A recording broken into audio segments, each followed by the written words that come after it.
Assalamualaikum warahmatullahi wabarakatuh. Kembali lagi bersama kami dari channel Transport 2. Di sini saya akan menerangkan tentang database. Sebelumnya perkenalkan, saya Muhammad Bagas Giriseno Aji dari D4 Transportasi Laut Polbit di Politeknik Pelayaran Surabaya.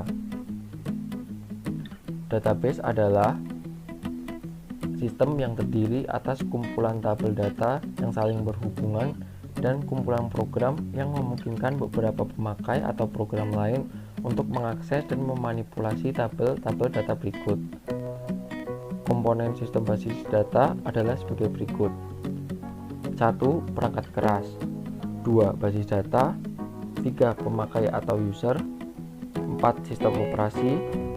5. Database Management System atau DBMS, dan yang terakhir aplikasi atau perangkat lain.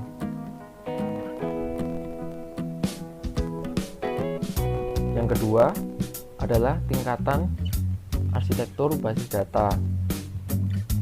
Yang pertama, tingkatan eksternal. Tingkat eksternal merupakan cara pandang pemakai terhadap basis data. Yang kedua, tingkat konseptual. Tingkat konseptual merupakan kumpulan cara pandang terhadap basis data. Pada tingkat ini menggambarkan data yang disimpan dalam basis data dan hubungan antara datanya. Dan yang ketiga, ada tingkat internal. Tingkat internal merupakan perwujudan basis data dalam komputer. Pada tingkat ini menggambarkan bagaimana basis data disimpan secara fisik di dalam peralatan storage yang berkaitan erat dengan tempat penyimpanan atau physical storage. Yang ketiga, model-model basis data. Yang pertama ada model hierarki, yang kedua ada model jaringan, yang ketiga ada model relasional, dan yang keempat ada model berorientasi objek. Kali ini saya akan menjelaskan tentang model hierarki. Dalam model hierarki,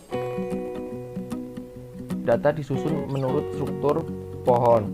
Puncak dari hierarki tersebut dengan root, sedangkan entitas atau interface di bawahnya dikenal sebagai induk atau parent. Entitas induk mempunyai beberapa subentitas yang disebut anak atau child. Yang kedua, model jaringan. Dalam model jaringan, entitas induk maupun anak bisa lebih dari dua. Model ini merupakan pengembangan model hierarki.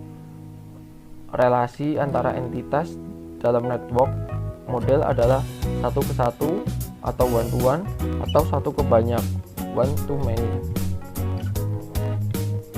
Yang ketiga, model relasional.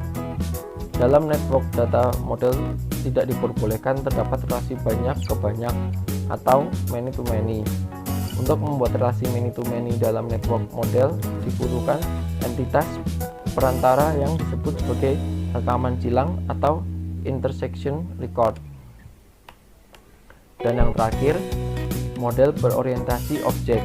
Model ini mendefinisikan database sebagai kumpulan objek atau elemen perangkat lunak yang dapat digunakan kembali dengan fitur dan metode terkait. Yang keempat, saya akan menerangkan tentang DBMS atau Database Management System. DBMS yaitu sistem perorganisasian dan sistem pengolahan database pada komputer. DBMS atau Database Management System ini merupakan perangkat lunak atau software yang dipakai untuk membangun basis data yang berbasis komputerisasi. Kali ini saya akan memberikan contoh DBMS. Yang pertama, Microsoft Access. Yang kedua, Oracle. Yang ketiga, Microsoft SQL Server. Yang keempat, Sybase. Yang kelima, DB2. Yang keenam, Ingress. Dan yang terakhir, MySQL. Yang kelima, saya akan menerangkan tentang SQL atau Structured Query Language. Pengertian SQL secara umum bagi kalangan awam maupun pemula dalam dunia IT bisa diartikan sebagai bahasa yang digunakan dalam mengakses data, khususnya untuk data yang memiliki basis relasional.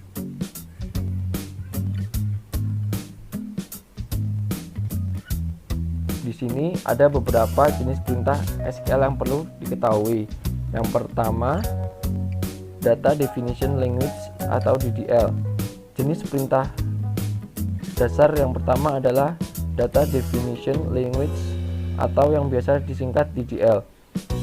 Perintah dasar ini sebenarnya merupakan perintah paling mendasar dari bahasa SQL. Tujuannya untuk membuat struktur sebuah database.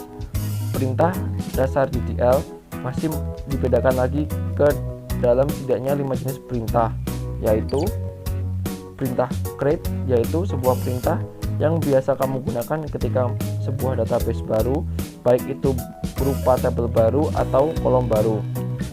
Kamu bisa membuat sebuah query dengan contoh create database nama underscore database. Yang kedua, perintah alter biasa digunakan ketika seseorang ingin mengubah struktur tabel yang sebelumnya sudah ada.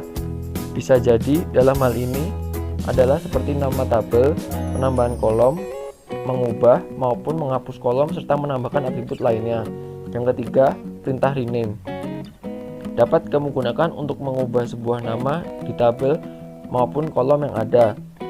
Yang keempat, perintah drop bisa kamu gunakan dalam menghapus baik berupa database table maupun kolom hingga indeks. Dan yang terakhir, perintah show. Perintah DDL ini digunakan untuk menampilkan sebuah tabel yang ada. Yang kedua, Data Manipulation Language atau DML. Perintah dasar SQL ini bertujuan untuk memanipulasi data yang ada dalam sebuah database. Perintah dalam DML juga terbagi dalam 4 jenis.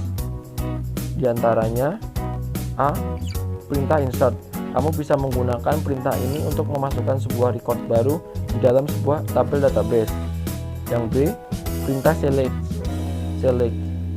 Pada perintah ini kamu dapat menggunakan dalam menampilkan maupun mengambil sebuah data pada tabel.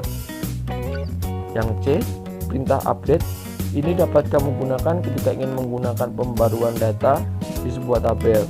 Contohnya saja, jika ada kesalahan ketika memasukkan sebuah record, kamu tidak perlu menghapusnya dan bisa diperbaiki menggunakan perintah ini. Yang D, perintah delete. Perintah DML ini digunakan ketika kamu ingin menghapus sebuah record yang ada di sebuah tabel. Sekian definisi database atau basis data yang dapat saya terangkan. Bila ada salahnya mohon dimaafkan. Wassalamualaikum warahmatullahi wabarakatuh.